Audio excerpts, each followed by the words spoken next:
E olha, o governador Wellington Dias, durante a posse, falou que uma das saídas para a gestão pública é seguir em frente com um projeto que tem dado certo, que é o das parcerias público-privadas.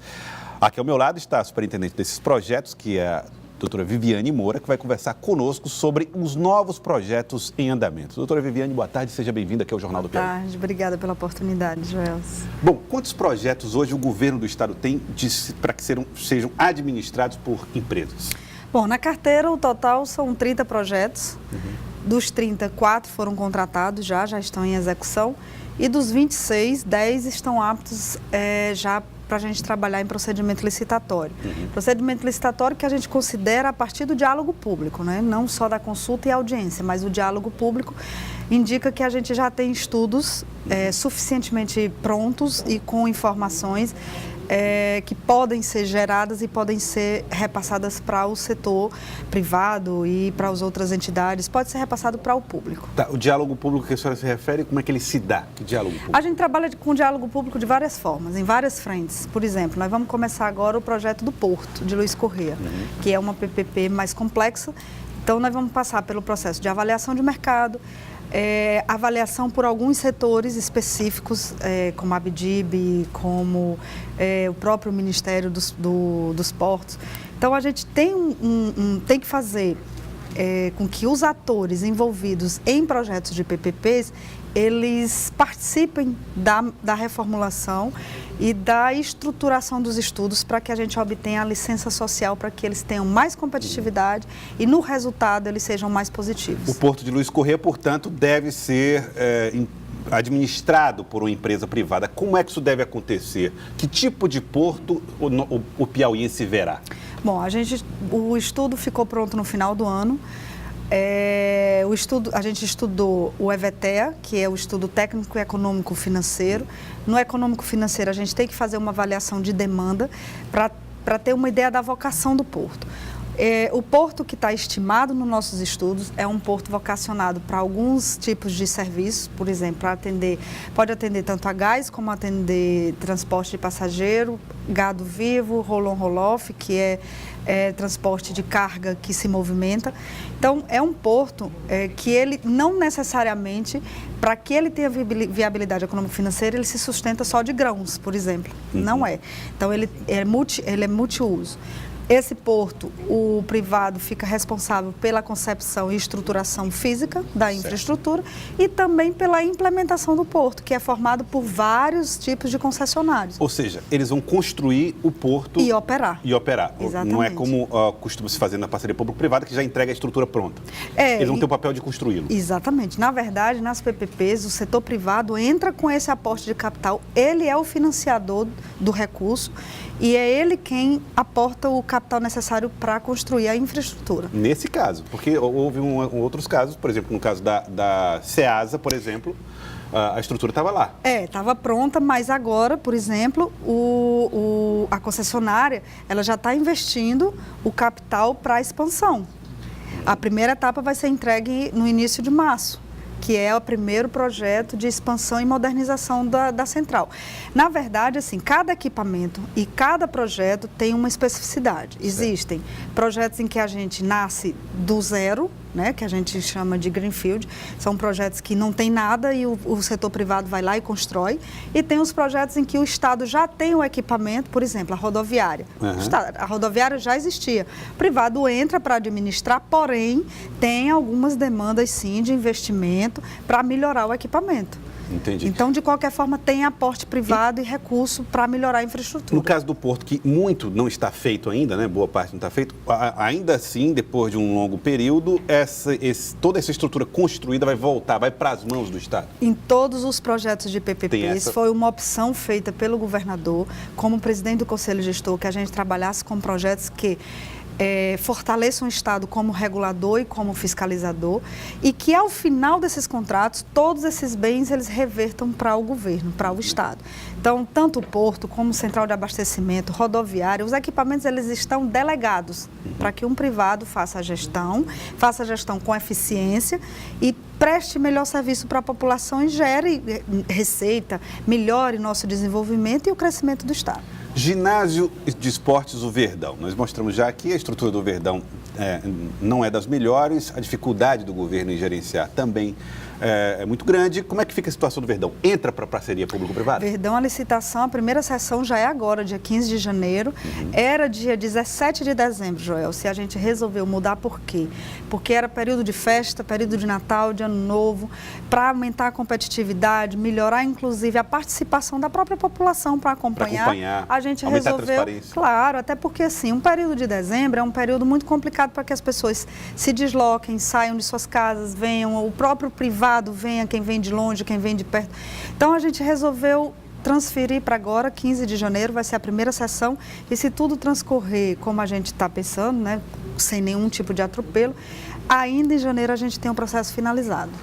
E já tem interessados? Você já tem... A gente recebeu proposição de 2 empresas que visitaram o Verdão, que no processo licitatório é permitido pelo edital a visita ao equipamento, e mais uma empresa que pediu esclarecimentos. Então, o que a gente percebeu é que existe um mercado interessado em conhecer o projeto, o processo licitatório, e espero que participem do processo no próximo dia 15. Ele vai ter necessariamente que continuar sendo um ginásio poliesportivo? Ele pode ser multiuso? Fica a critério do... A regra principal do contrato é que a vocação não se perca, ou seja, a destinação do equipamento é sim o principal para atividades esportivas, né? Para a formação de atletas, para a prática de esportes, mas ele pode ser utilizado com outras finalidades, desde que o principal, que é esse foco, continue sendo respeitado. O centro de convenções, a obra não terminou, mas a estrutura já está ali para ser também na lista das que podem ser entregues a uma parceria público-privada. Existe essa previsão? Sim, o Verdão é um dos equipamentos, dos 10 equipamentos que a gente já concluiu os estudos. Agora, no mês de fevereiro, a gente lança para consulta e audiência pública, porque o Verdão, assim como... O Centro de Convenções. Centro de Convenções, assim como o Piauí Center Modas, é um equipamento que depende de aprovação de lei pela Assembleia para que a gente possa efetivamente licitar. Não nos impede de fazer audiência e consulta pública.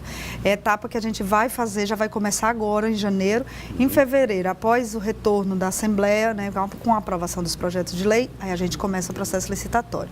Tá, vai ser então discutido na Assembleia Legislativa. Sim. O estádio Albertão continua na lista de interesse para a parceria público-privada? O Albertão, ele está na nossa lista, está na carteira, sim, mas a proposta do governador é que a gente, primeiro, espere o resultado do Verdão, porque são equipamentos que se complementam, né? Então, a gente aguarde o resultado do Verdão e vá trabalhando já os estudos do Albertão depois que a gente concluir o processo licitatório do ginásio. A ideia do governo é que consiga fazer nesses 4 anos quanto desses 30 projetos de parceria pública? Os 26. São 26 projetos em carteira. São 30 no total. Dos 30, 4 já estão contratados. 26 estão nessa carteira. Dos 26, 10 a gente licita e contrata ainda esse ano, e os outros 16 a gente contrata e licita nessa gestão ainda. Existe a possibilidade, falou-se a respeito da possibilidade, inclusive tem reportagem na revista Cidade Verde a respeito da situação do hospital infantil. O hospital infantil pode entrar na lista de parcerias público-privadas? O hospital infantil já está, inclusive o estudo já foi finalizado. Esse estudo foi feito junto com a Secretaria de Saúde, a Fundação Hospitalar e a Vigilância Sanitária, né, mas técnicos especializados em PPPs sociais, de infraestrutura social, principalmente de hospital. É um projeto que vai passar pela avaliação do Conselho Gestor no próximo dia 14 de janeiro. Sendo aprovada, a gente vai para a etapa de diálogo público. Vamos começar uma rodada aí de apresentação com várias entidades, com vários atores, Ministério Público, Tribunal de Contas, para que compreendam qual é o modelo, entendam qual é o propósito do governo. Importante que a gente deixe bem claro que a ideia do governo é trabalhar uma PPP para infraestrutura, melhorar a infraestrutura, melhorar o serviço administrativo, para que o corpo clínico do próprio Estado, e aí a atividade finalística do Estado continua preservada, né, consiga atender... Ninguém vai pagar por consulta, exame e cirurgia. Não é um hospital particular, continua sendo um hospital público, vai atender aos usuários da mesma forma que atende hoje, sem nenhuma modificação, o corpo clínico continua sendo o mesmo, a diferença é a infraestrutura. E como é que a empresa ganharia? Qual a vantagem para quem vai? Hoje, Joel, o Estado já tem uma despesa com vários contratos fragmentados. O Estado paga por limpeza, por segurança, por nutrição, nutrição. Então, vários serviços são contratados do setor privado. Os hospitais funcionam assim.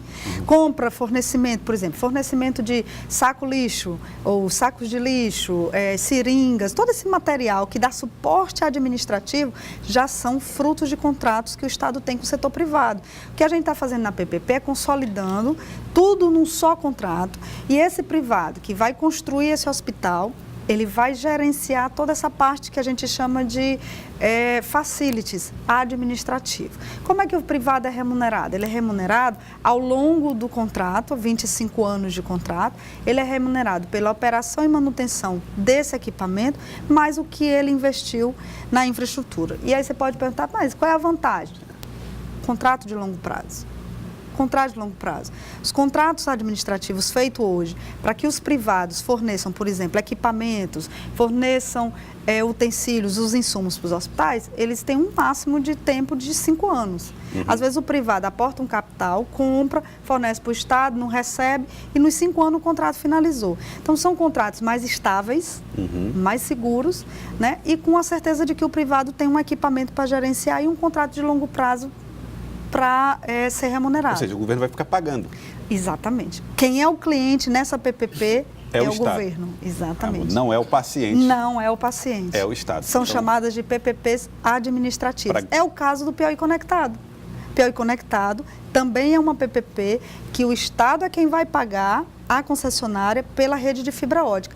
E no final dos 25 anos, a rede de fibra ótica é de quem? Do próprio Estado. Muito bom.